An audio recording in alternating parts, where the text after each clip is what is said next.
Mga pagbasa ng mga salita ng makapangyarihang Diyos. Paglalantad sa mga Antikristo.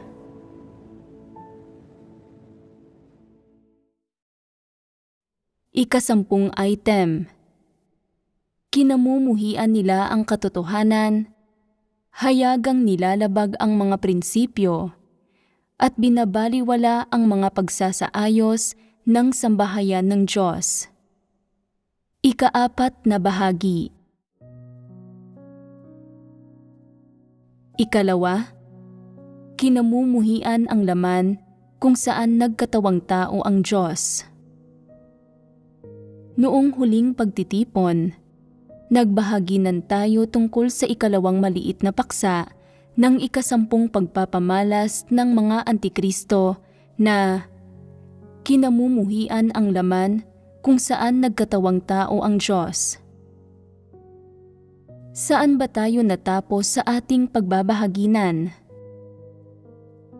Umabot na tayo sa item ng depende sa kanilang pakiramdam ang pagtrato nila kay Kristo. Unahin nating balikan kung anong mga aspekto ang pinagbahaginan. Ilang sitwasyon ang nahimay patungkol sa depende sa kanilang lagay ng loob. Mayroong 5 sitwasyon. Ang kanilang pag-uugali kapag naharap sila sa pagpupungos, ang kanilang pag-uugali kay Kristo noong siya ay tinutugis, kapag nagkakaroon sila ng mga kuro-kuro tungkol sa nagkatawang taong Diyos, kapag sila ay itinataas ng ranggo o tinatanggal, at kapag nahaharap sa iba't ibang kapaligiran. Iyon na halos ang lahat. Kapag kayo ay nakikinig sa nilalaman ng mga aspektong ito, naririnig lamang ba ninyo ang mga pangyayari sa loob nito o ikinukumpara ba ninyo ang mga ito sa inyong sarili? Nakakamit at nauunawaan ang katotohanan sa pamamagitan ng mga pangyayaring ito? Anong perspektiba ang ginagamit ninyo sa pakikinig? Kapag inilalantad at hinihimay ng Diyos ang mga kalagayan at pagpapamalas na ito, naikukumpara ko ang mga ito sa aking sarili. Minsan, ang aking pag-uugali ay maaaring hindi ganap na kapareho ng mga pagpapamalas ng mga Antikristo, ngunit ang naibunyag na disposisyon at kalikasang diwa ay pareho. Ang mga kalagayan, pagpapamalas, at diwa na inilalantad ay umiiral sa iba't ibang antas sa lahat ng tao. Sa simula na nananalig ang mga tao sa Diyos, mahirap para sa kanila na mapansin ang mga pagpapamalas ng mga tiwaling disposisyong ito sa kanilang sarili. Ngunit habang ang kanilang karanasan sa pananalig sa Diyos ay unti-unting lumalalim, hindi nila namamalayan na nagkakaroon sila ng kaalaman sa ilang disposisyon at pag-uugali. Sa makatwid, hindi mahalaga kung ang mga partikular na pagpapamalas na may kaugnayan sa nilalaman ng ating tinatalakay ay may kasalukuyang kaugnayan sa iyo, o kung ikaw ay may gayon ng mga pag-uugali noon, hindi ibig sabihin na ang mga isyong ito ay walang kaugnayan sa iyo. Hindi ibig sabihin na hindi mo gagawin ang gayong mga bagay sa hinaharap, ni hindi ibig sabihin na wala kang gayong mga disposisyon at pag-uugali. Mahigit 1 taon na nating pinagbabahaginan at inilalantad ang iba't ibang pagpapamalas ng mga Antikristo. Dahil mahigit 1 taon na ang pagtatalakay sa isang paksa at hindi pa rin ito natatapos, sa palagay ninyo, partikular at detalyado ba ang nilalaman ng ating pagbabahaginan? Ito ay lubos na partikular at detalyado. Kahit umabot na sa ganitong antas ang pagbabahaginan, maraming tao pa rin ang nagpapakita ng kanilang mga orihinal na pag-uugali na hindi nagbabago kahit kaunti. Ibig sabihin, ang mga salitang sinabi at ang mga kalagayan, disposisyon at diwang inilalantad ay hindi nakakatulong sa kanila kahit kaunti. Sa panahong ito, mayroon pa ring ilan na patuloy na kumikilos ng walang pakundangan at walang moralidad. Kumikilos ng arbitraryo at diktatorial, at kumikilos ng walang pakialam at ng padalos-dalos. Gaya pa rin sila ng dati, o mas lalong nagiging walang pakundangan matapos magkaroon ng katayuan. Ibinubunyag ang kanilang sarili ng mas lubusan. Dagdag pa rito, palaging may ilang tao na pinapalitan at pinapaalis. Ano ang nangyayari dito? Ang isa sa mga dahilan ay iyong hindi kailanman tinatanggap ng mga taong ito ang katotohanan. Tutol sila sa katotohanan at hindi nila minamahal ang mga positibong bagay. Ang isa pang dahilan ay likas nilang taglay ang diwa ng mga antikristo na hindi kayang tanggapin ang katotohanan o mga positibong bagay.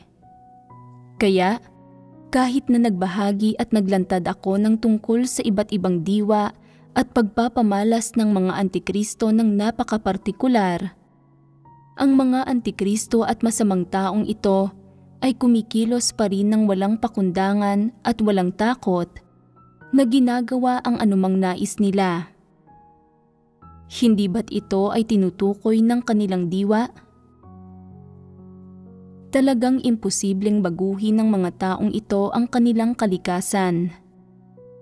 Hindi sila naaapektuhan ng mga sermon, gaano man karami ang marinig nila, at hindi rin sila nagsisisi.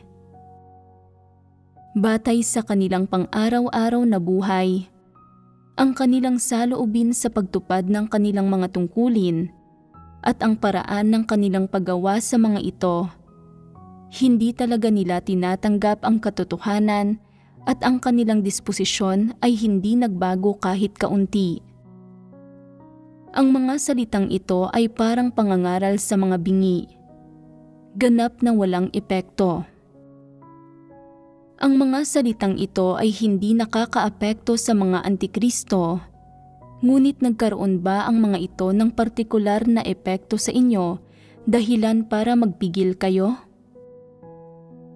Naging dahilan ba ang mga ito para limitahan ninyo ang ilang pag-uugali at itaas ang pamantayan ng inyong konsensya at moralidad? Kung walang naging ganitong epekto ang mga ito sa isang tao, sila ba ay tao pa rin? Hindi na. Sila ay mga dyablo.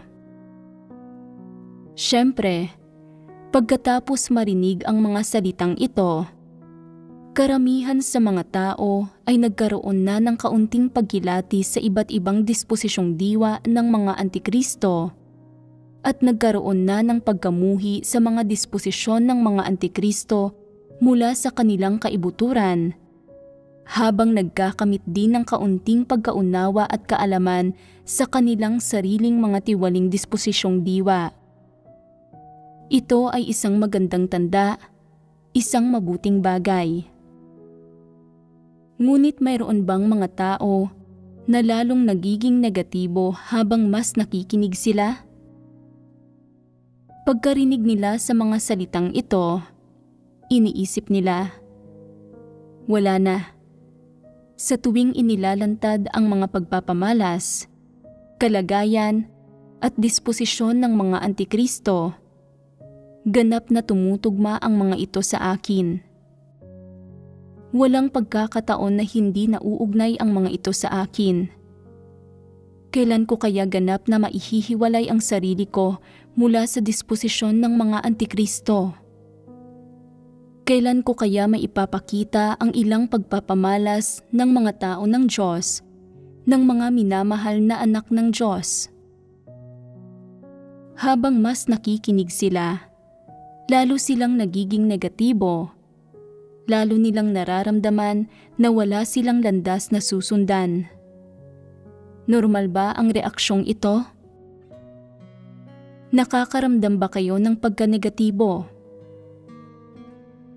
Sa tuwing naririnig ninyo akong inilalantad ang mga pagpapamalas at kaganapan ng mga antikristo, ito ba ay nagdudulot ng kirot o pagkaasiwa? Nahihiya ba kayo? Ano man ang inyong nararamdaman, ang katunayan na hindi ito nagdudulot ng pagiging negatibo ay mabuti. Kayo ay nakapanindigan. Gayunpaman, hindi sapat ang hindi pagiging negatibo. Hindi nito naaabot ang layon, hindi ito ang panghuling mithiin. Kailangan ninyong maabot ang pagkilala sa inyong sarili sa pamamagitan ng mga salitang ito. Hindi ito tungkol sa pag-unawa sa isang aspekto ng pag-uugali, kundi tungkol sa pagkilala sa inyong sariling disposisyon at diwa. Ang pagkaunawang ito ay dapat magbigay kakayahan sa inyo na mahanap ang daan ng pagsasagawa sa buhay at sa proseso ng paggawa ng inyong tungkulin, na nalalaman kung anong mga kilos ang naaayon sa pag-uugali ng mga antikristo, kung anong mga kilos ang nagbubunyag ng disposisyon ng isang antikristo, at kung anong mga kilos ang may prinsipyo. Kung makakamit mo ito, hindi naging walang saysay ang pakikinig mo sa mga salitang ito. Nagkaroon ng epekto ang mga ito sa iyo. Kasunod nito ay ipagpapatuloy natin ang pagbabahaginan tungkol sa ika-4 na pagpapamalas ng kung paano tinatrato ng mga antikristo ang nagkatawang taong Diyos. Pakikinig lang sa sinasabi ni Kristo, pero hindi sumusunod o nagpapasakop. D. Pakikinig lang sa sinasabi ni Kristo, pero hindi sumusunod o nagpapasakop. Ang mga antikristo ay nakikinig lang sa sinasabi ni Kristo, pero hindi sumusunod o nagpapasakop. Kung gayon, paano sila nakikinig? Ang pariralang ito ay pangunahing nagbubuod ng kanilang saloobin sa pakikinig. Walang pagsunod, walang tunay na pagpapasakop. Hindi sila tumatanggap mula sa puso, kundi nakikinig lamang gamit ang kanilang mga tainga. Hindi nakikinig o umiintindi gamit ang kanilang puso. Kung titingnan ito ng literal, ang pag-uugali at disposisyon ng mga antikristo sa aspektong ito ay maaaring ibuod sa mga pangunahing elementong ito. Mula sa perspektiba ng disposisyong diwa ng mga antikristo, ang mga gayong tao ay hindi sumusunod ni sumusuko sa anumang nagmumula sa Diyos o anumang itinuturing na mabuti at positibo ng Diyos o ng mga tao at anumang naaayon sa mga likas na batas. Sa halip, ay minamaliit nila ang mga gayong bagay at may sarili silang mga perspektiba at pananaw. Ang mga perspektiba ba nila ay naaayon sa mga tuntunin at batas ng mga positibong bagay? Hindi. Ang mga perspektiba nila ay nahahati sa dalawang aspekto. Ang isa ay ang mga batas ni Satanas at ang isa pa ay naaayon sa mga interes at kalikasang diwa ni Satanas. Sa makatwid, patungkol sa laman kung saan nagkatawang tao ang Diyos, ang mga perspektiba at saloobin ng mga antikristo ay pangunahing nahahati sa dalawang bagay. Ang isa ay ang lohika at mga batas ni Satanas, at ang isa pa ay ang disposisyong diwa ni Satanas. Si Kristo ang tagapagsalita ng Diyos habang gumagawa siya ng isang yugto ng gawain sa lupa. Siya ang pagpapahayag at pagkakatawang tao ng Diyos habang gumagawa siya ng isang yugto ng gawain sa lupa. Para sa gayong papel, ang mga antikristo, bukod sa pagiging mausisa, mahilig magsiyasat, at pagtrato kay Kristo gaya ng sa isang tao na may katayuan na dapat bulahin, ay walang tunay na pananalig at pagsunod sa kanilang puso, lalo pa ang tunay na pagmamahal at pagpapasakop. Patungkol kay Kristo, isang figura na tila walang halaga sa mga mata ng tiwaling sangkatauhan, ang kanyang anyo ay ordinaryo at normal. Ang kanyang pananalita, pag-uugali at tindig, gayon din ang lahat ng aspekto ng kanyang pagkatao ay ordinaryo at normal din. Higit pa rito, ang anyo, gawi, paraan ng kanyang gawain ay lumilitaw na lubhang ordinaryo, normal at praktikal sa mata ng lahat. Ang mga ito ay hindi kahima-himala, hindi hungkag, hindi malabo, at hindi hiwalay sa totoong buhay. Sa madaling salita, sa panlabas, si Kristo ay hindi mukhang mataas. Ang kanyang pananalita, mga kilos, at tindig ay hindi malalim o abstrakto.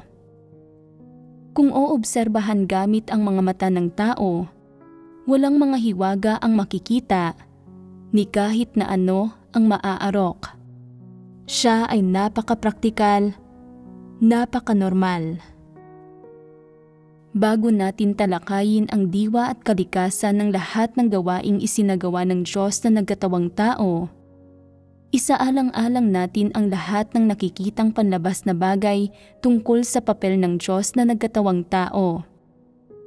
Ang kanyang pananalita, pag-uugali, tindig, pang-araw-araw na gawain, personalidad, mga interes, antas ng edukasyon, ang mga isyong kanyang pinahahalagahan at tinatalakay, ang kanyang paraan ng pakikitungo at pakikisalamuha sa mga tao, gayon din ang mga bagay na sinasabi niyang alam niya at iba pa.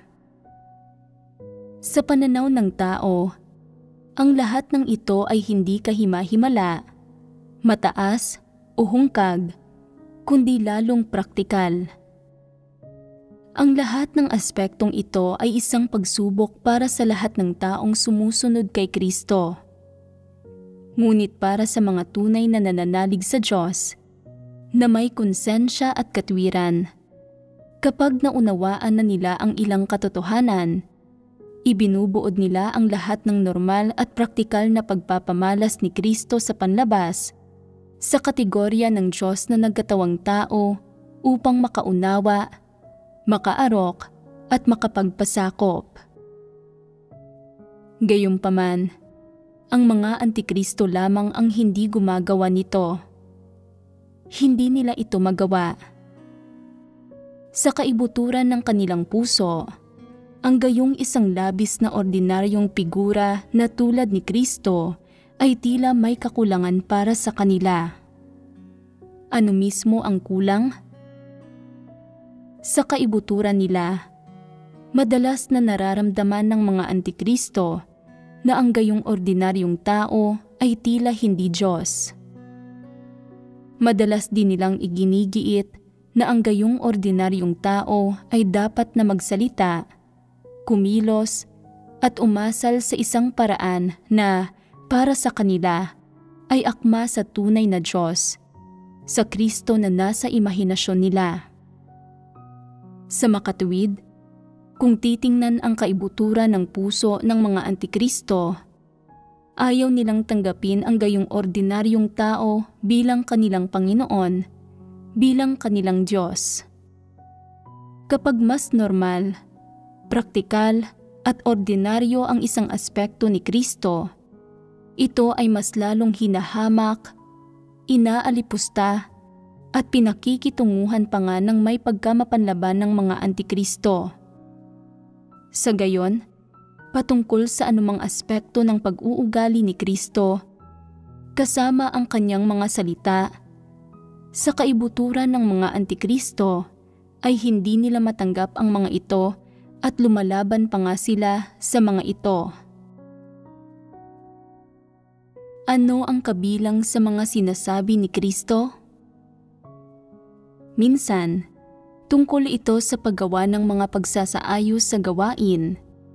Minsan ay pagpuna sa mga pagkukulang ng isang tao. Minsan ay paglalantad sa tiwaling diwa ng isang uri ng tao. Minsan ay pagsusuri sa diwa at sa lahat ng detalye ng isang issue upang himayin ang mga problemang nasasangkot. Minsan ay paghatol sa kung ano ang tama at mali sa isang usapin.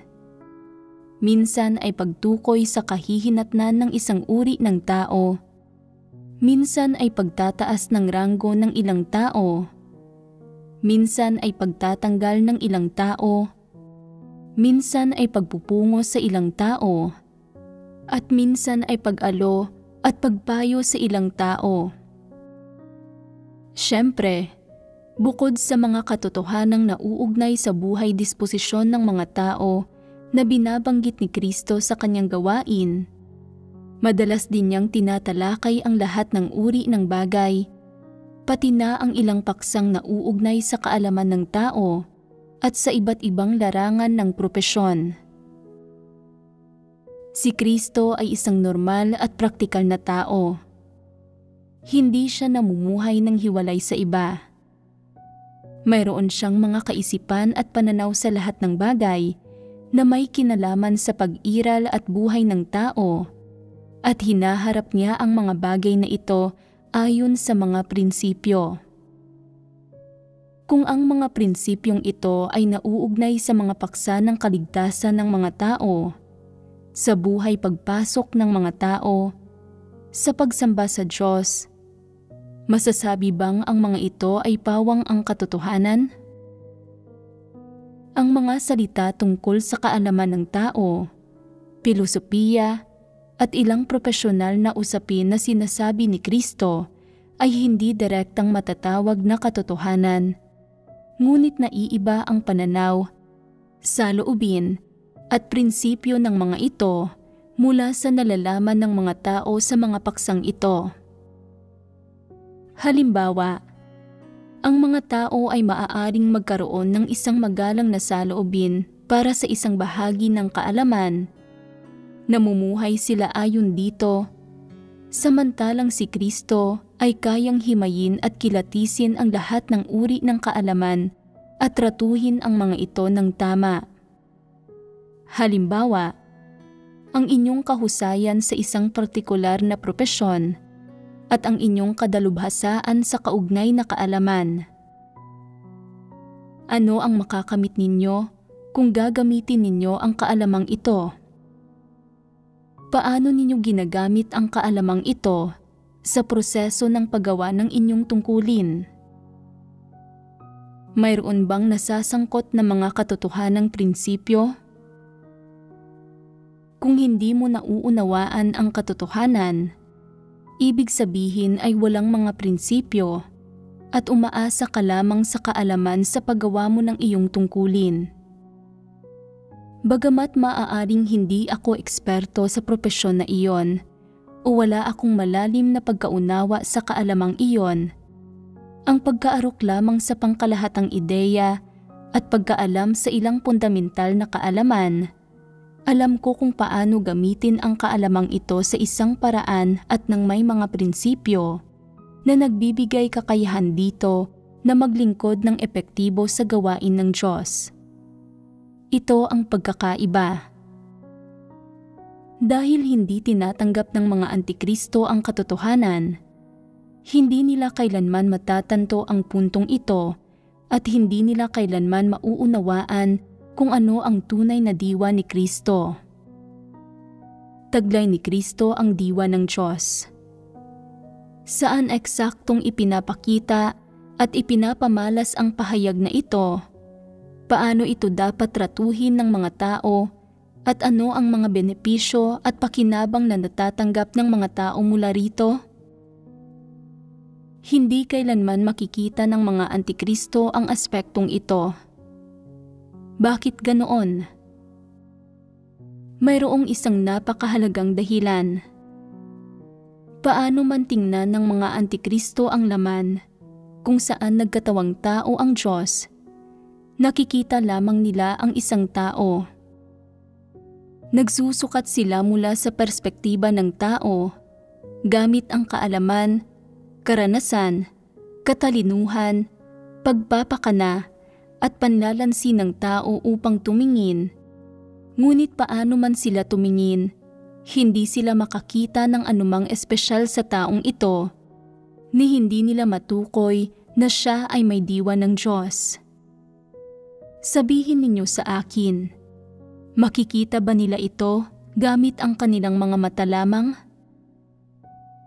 Paano kung gumamit sila ng mikroskopyo o ng X-ray? Mas lalong hindi nila makikita ito. May ilang taong nagtatanong, kung hindi ito makikita gamit ang mga mata o ang mikroskopyo, maaari ba itong makita ng mga may ugnayan sa espiritual na mundo?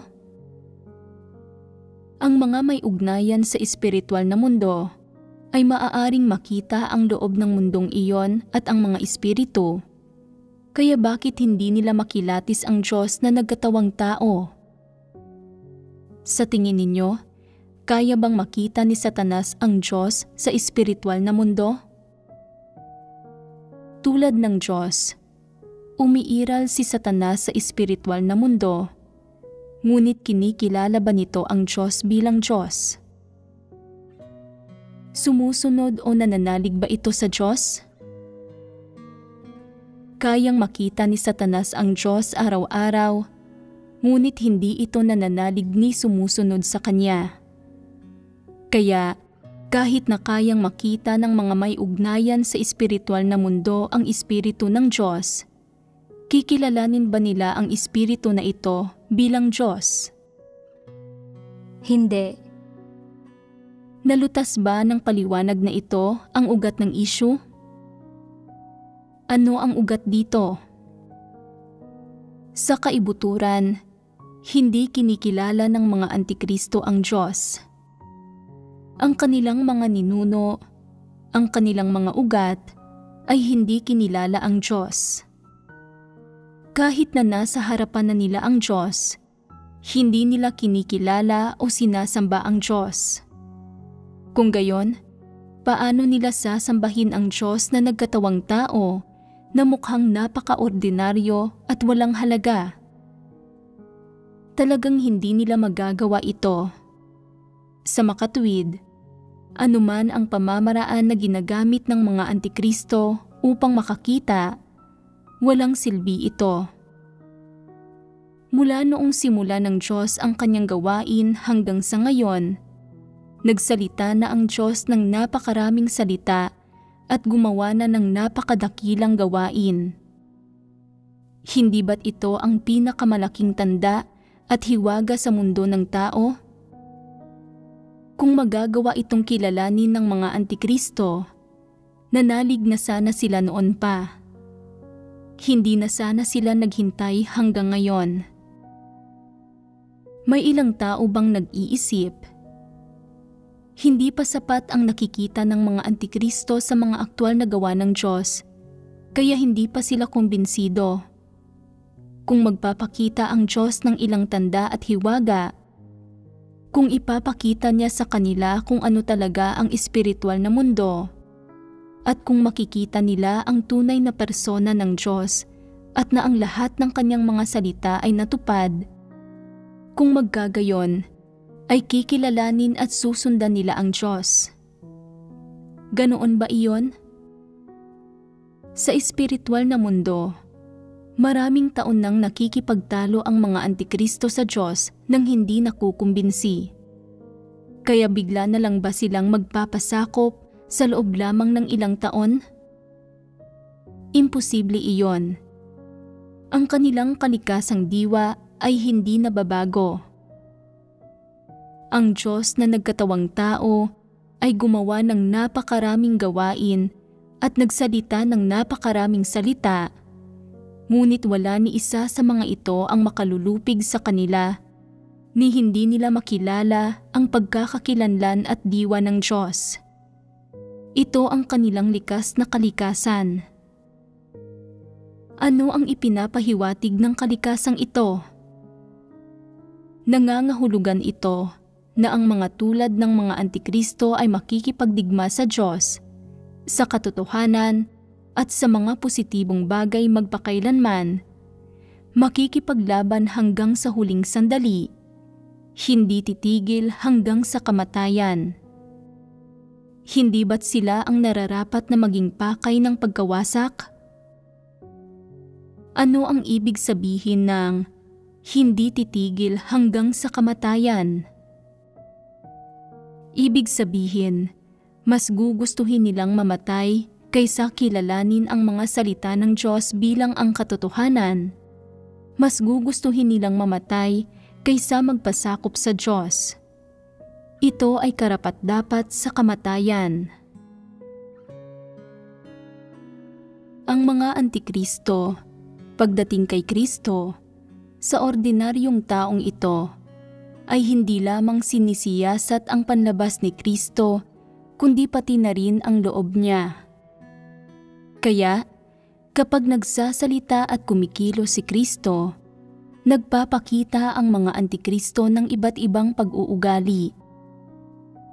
Ilantad natin ang kanilang kalikasang diwa sa pamamagitan ng iba't ibang pagpapamalas na ipinapakita ng mga antikristo bilang tugon sa mga salita at kilos ni Kristo.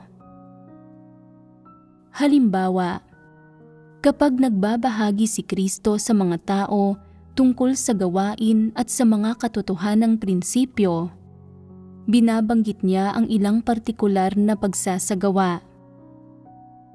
Kasama rito kung paano dapat partikular na isagawa at ipatupad ng mga tao ang isang gawain habang ginagawa nila ang kanilang tungkulin. Sa pangkalahatan, walang gawain na tungkol sa pagtatalakay sa teorya, pagsigaw ng mga islogan, pagbukaw sa lahat, at pagkatapos ay pagpapanata sa lahat at doon na iyon nagtatapos. Ang bawat gawain na nauugnay sa tungkulin ay komplikado at may kasamang ilang partikular na detalye. Halimbawa, paano pumili ng tamang tao? Paano harapin at tratuhin ang iba't ibang kalagayan ng iba't ibang tao? Paano harapin ang iba't ibang problema na lumilitaw sa proseso ng paggawa sa tungkulin ng ayon sa mga prinsipyo? Paano kamtin ang matiwasay na pakikipagtulungan sa pagitan ng mga tao nang hindi kumikilos ng walang pakundangan at diktatorial o nagiging padalos-dalos at walang pakialam? At iba pa na sumasaklaw sa iba't ibang paksa. Kapag kailangang magpatupad ng mga tao ng partikular na gawain na pinagbahagi na ni Kristo, at kapag namamahala sila sa mga partikular na proyekto, maaari silang maharap sa mga suliranin. Madali ang pagsigaw ng mga islogan at pangangaral ng mga doktrina, ngunit ang aktwal na pagpapatupad ay hindi ganoon kasimple. Sa pinakamababa, kailangan ng mga tao na magsikap, magbayad ng halaga at maglaan ng oras upang aktwal na maisagawa ang mga gawain. Kasama rito, sa isang aspekto, ang paghahanap ng mga angkop na individual at, sa iba pang aspekto, ang pag-aaral tungkol sa nasasangkot na propesyon, pagsasaliksik sa karaniwang kaalaman at mga teorya na nauugnay sa iba't ibang propesyonal na aspekto, at ang mga partikular na diskarte at pamamaraan ng operasyon. Bukod dito, maaari silang maharap sa ilang mahirap na issue.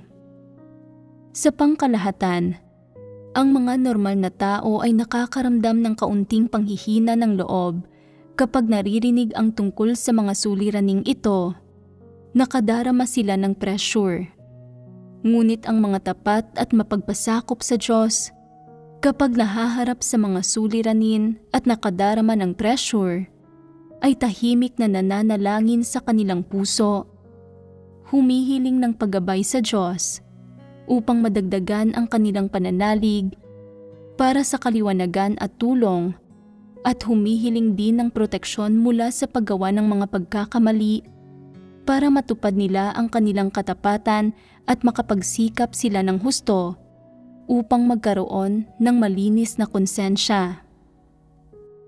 Gayunpaman, ang mga tulad ng mga antikristo ay hindi ganito. Kapag naririnig nila ang tungkol sa mga partikular na mga pagsasaayos sa gawain mula kay Kristo na kailangan nilang ipatupad at na may ilang suliranin dito, nagsisimula silang makaramdam ng paglaban sa loob nila at ayaw na nilang magpatuloy. Ano ang anyo ng pag-ayaw na ito? Sinasabi nila, bakit hindi kailanman nangyayari sa akin ang magagandang bagay? Bakit palagi akong binibigyan ng mga problema at mga hinihingi?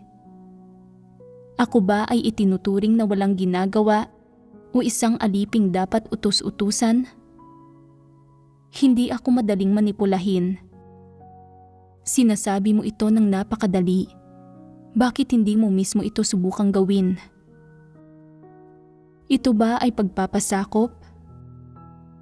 Ito ba ay isang saloobin ng pagtanggap? Ano ang kanilang ginagawa? Lumalaban, sumasalungat. Paano lumilitaw ang paglaban at pagsalungat na ito?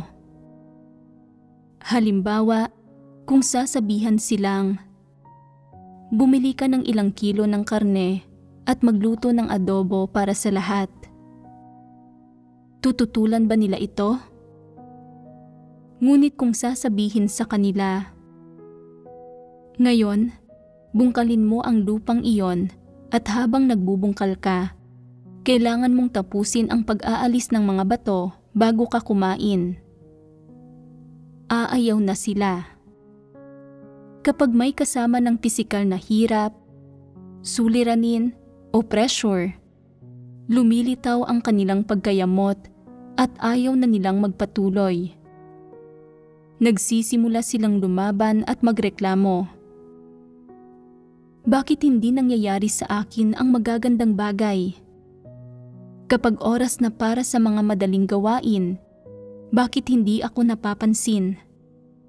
Bakit ako ang pinipili para sa mahirap, nakakapagod, o maruming gawain? Ito ba ay dahil tila wala akong muwang at madaling manipulahin? Dito nagsisimula ang panloob na paglaban. Bakit masyado silang mapanlaban? Ano ang marumi at nakakapagod na gawain? Ano ang mga suliranin? Hindi ba't lahat ng ito ay bahagi ng kanilang tungkulin? Ang sino mang itinalaga ay dapat itong gawin. Ano pa ba ang dapat pagpilian? Ito ba ay tungkol sa sadyang pagpapahirap sa kanila? Ngunit naniniwala sila na ito ay sadyang pagpapahirap sa kanila, paglalagay ng pressure sa kanila, kaya hindi nila tinatanggap ang tungkuling ito mula sa Diyos at ayaw nilang tanggapin ito. Ano ang nangyayari dito? Ito ba ay nakapag nahaharap sila sa mga suliranin, kailangang magtiis ng pisikal na hirap at hindi na makapamuhay ng komportable, ay nagiging mapanlaban na sila? Ito ba ay pagpapasakop ng walang kondisyon, ng walang reklamo? Umaayaw na sila sa pinakamaliit na suliranin. Anumang bagay na ayaw nilang gawin, anumang gawain na sa tingin nila ay mahirap, hindi ka nais-nais, nakakababa o minamaliit ng iba, ay labis nilang nilalabanan, tinututulan at tinatanggihan. Hindi sila nagpapakita ng kahit kaunting pagpapasakop.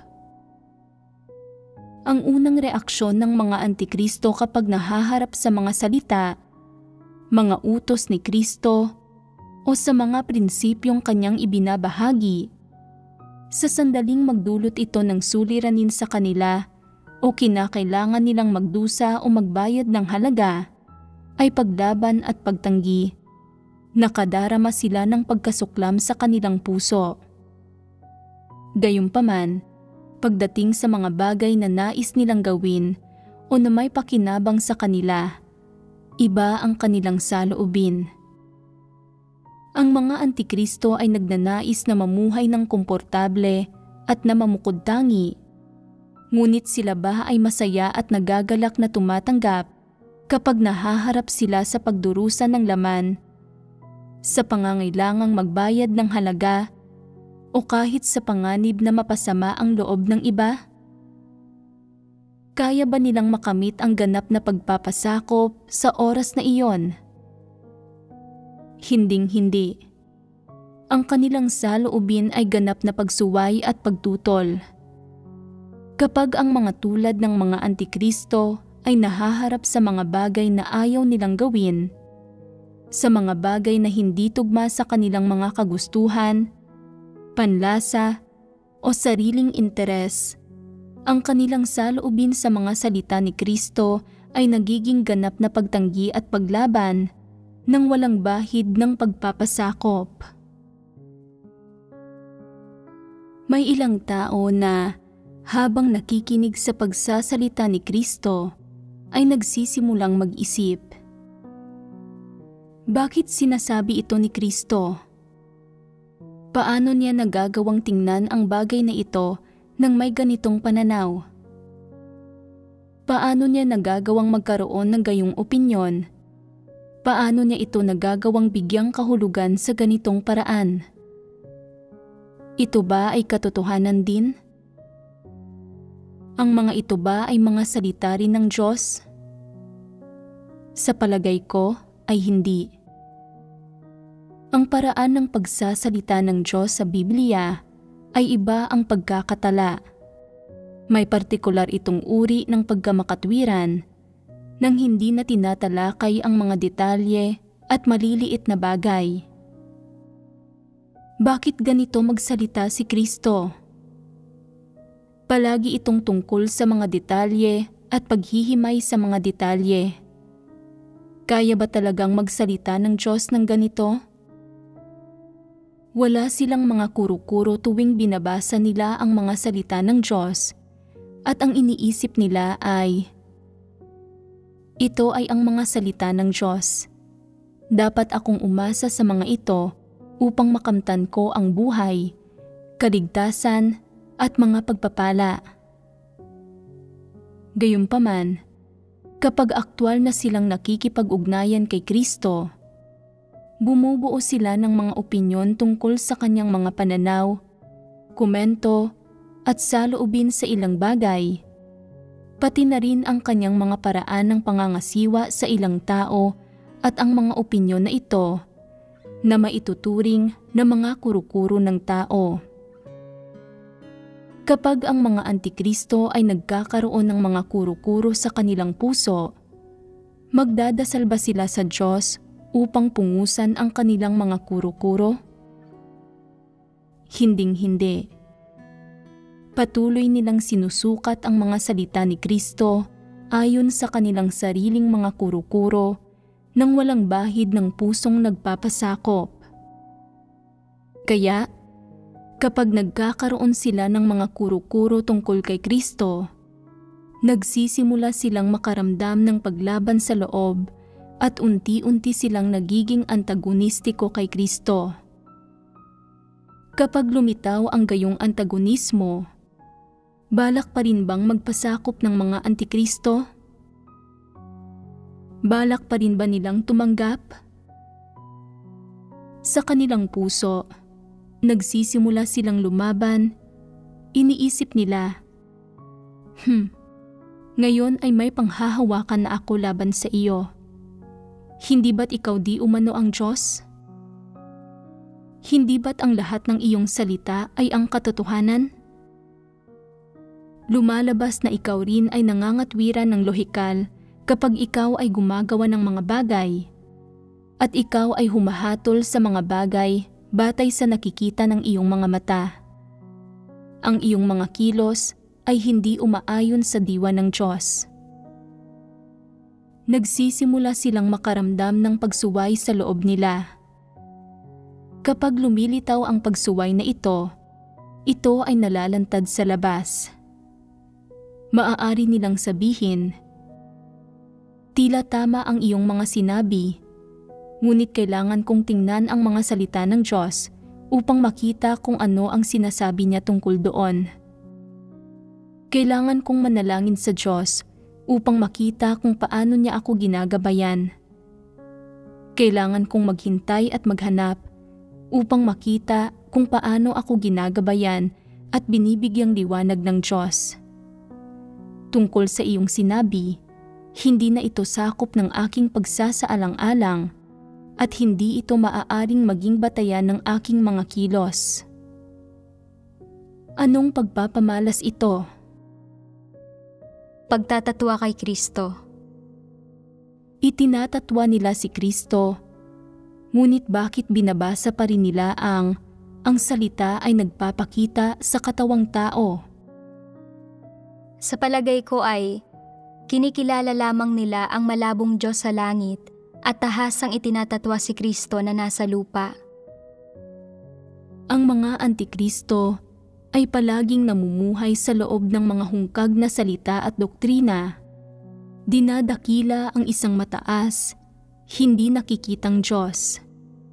Kaya, lubos nilang iginagalang at pinahahalagahan ang mga nakasulat na salita na mga nakatalang kasabihan ni Kristo, ngunit itinuturing nila si Kristo na kasing ordinaryo ng kahit sino na walang katayuan sa kanilang puso.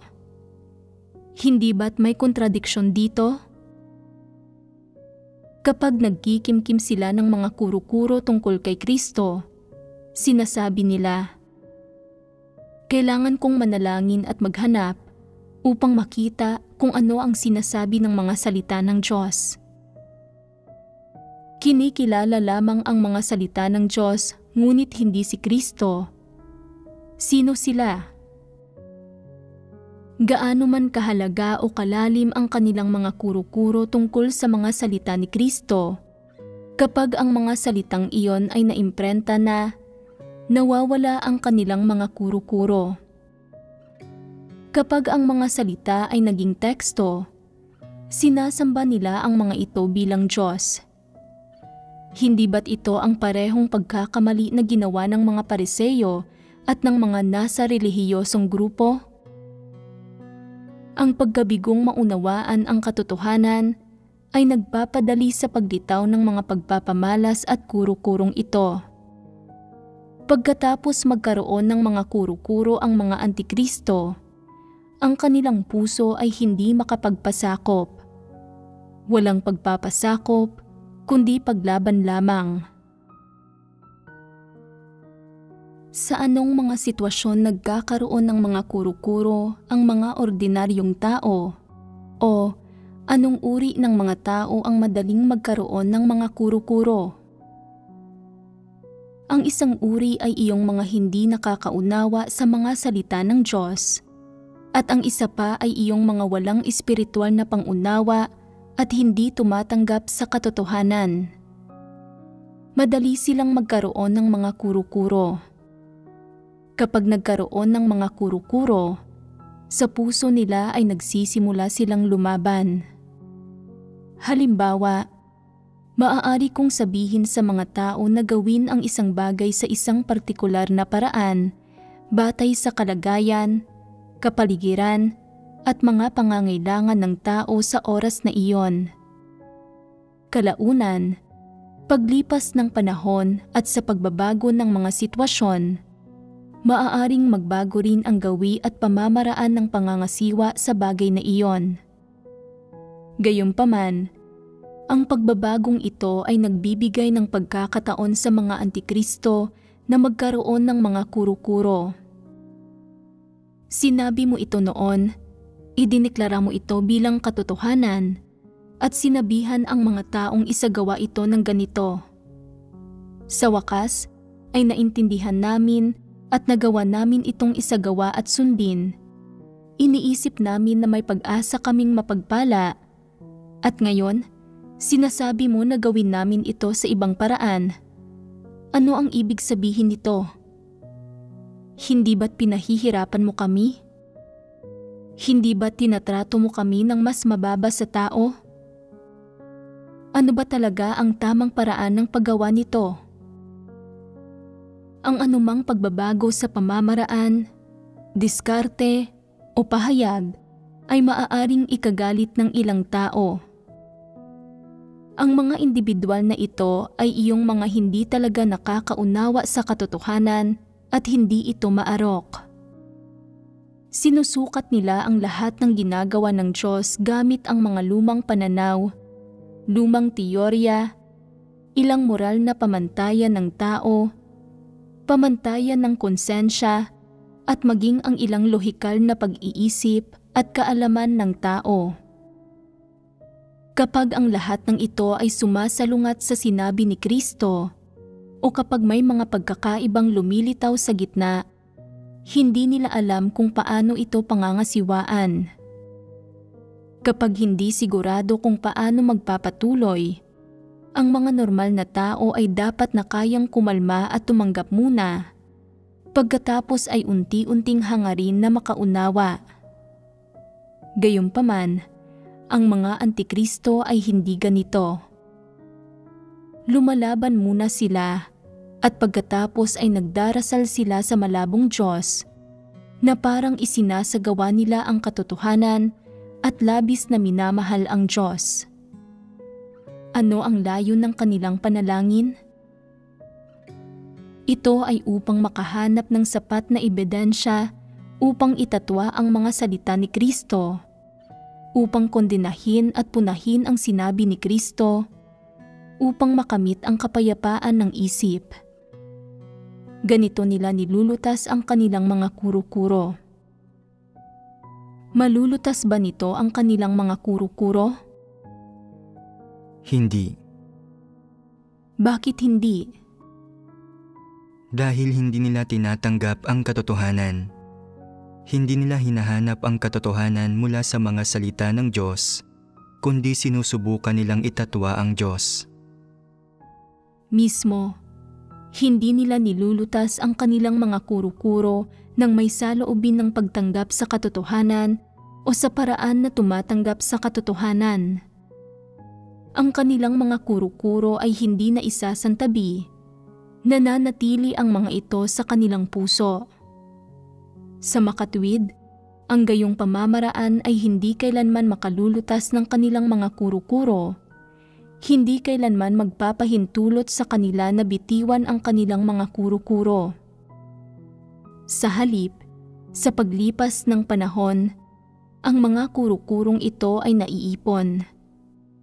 Habang lumilipas ang panahon at nadaragdagan ang bilang ng taon ng kanilang pananalig sa Diyos, gayon din ang kanilang mga kuro-kuro at imahinasyon.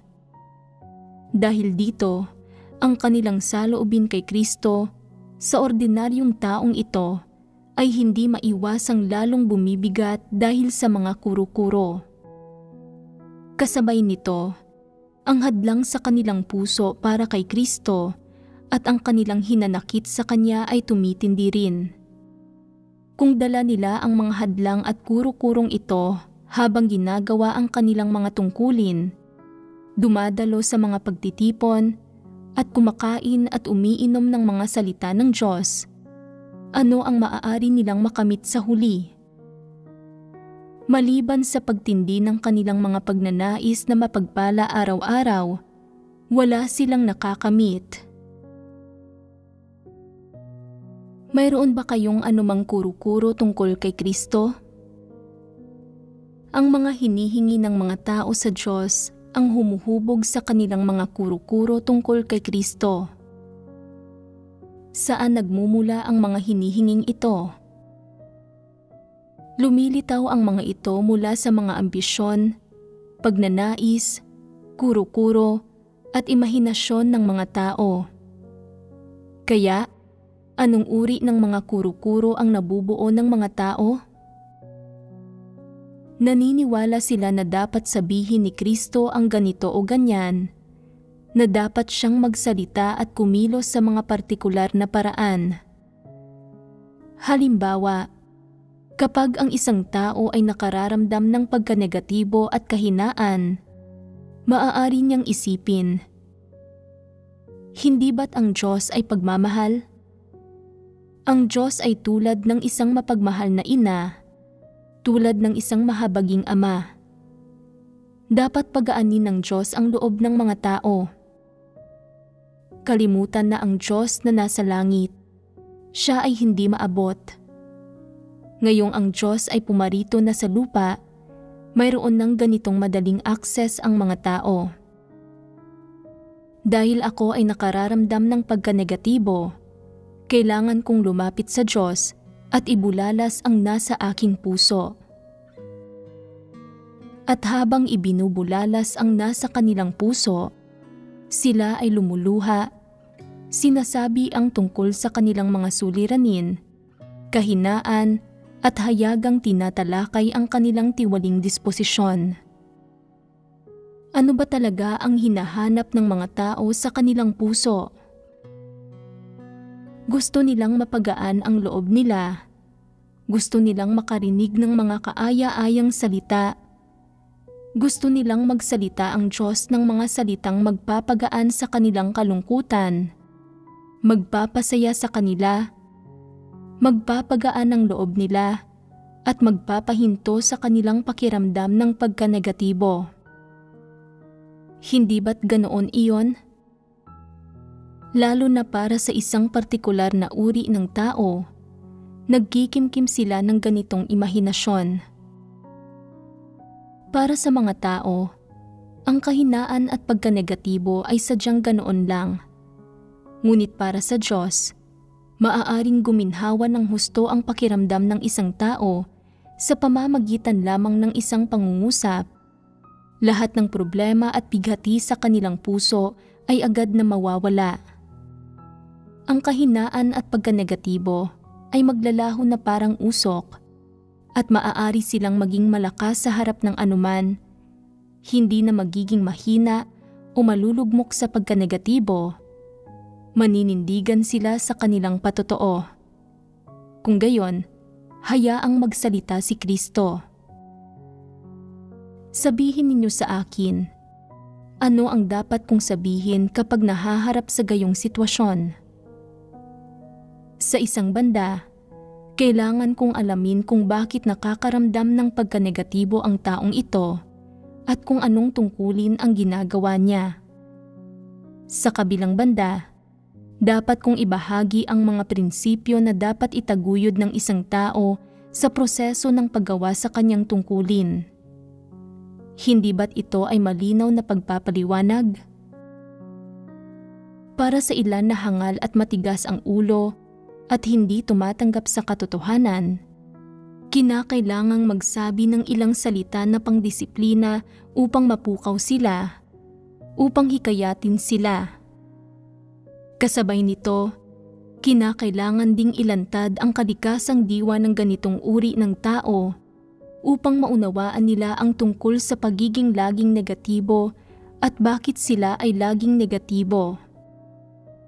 Kung sasabihin kong ang mga taong laging negatibo ay mga taong hindi tumatanggap sa katotohanan, hindi nagmamahal sa katotohanan, gagaan ba ang kanilang kalooban pagkatapos na marinig ito?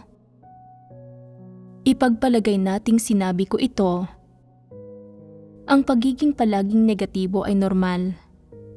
Ito ay pagpapamalas na parang sa bata.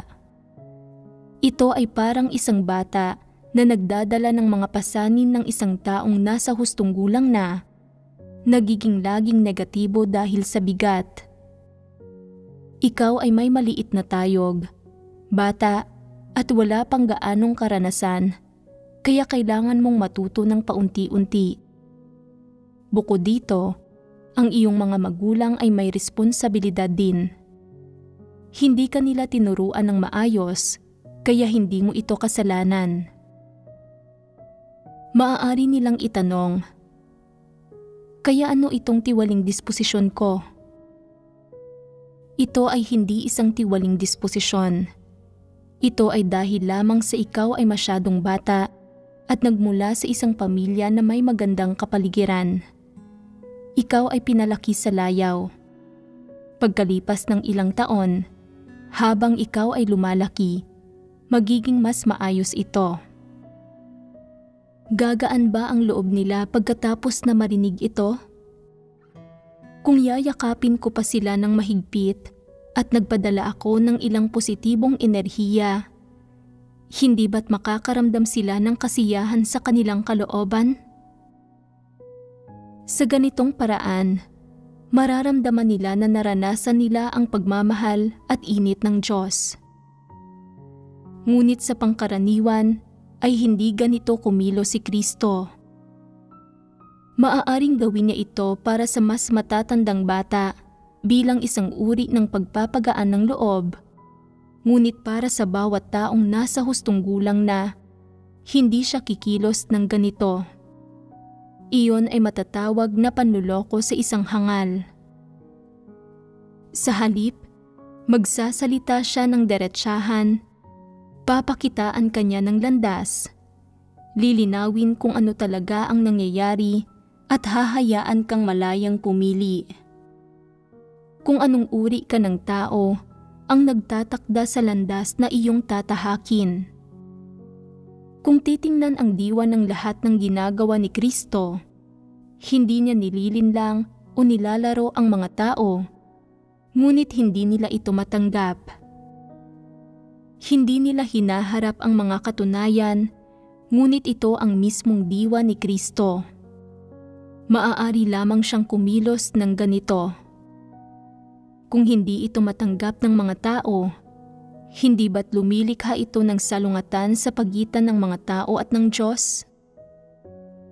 Kung hindi nila makamit ang kanilang mithiin at kung hindi rin nila tinatanggap ang katotohanan, hindi ba't lumilikha ito ng hadlang? Ito ay bumabara sa puso ng mga tao.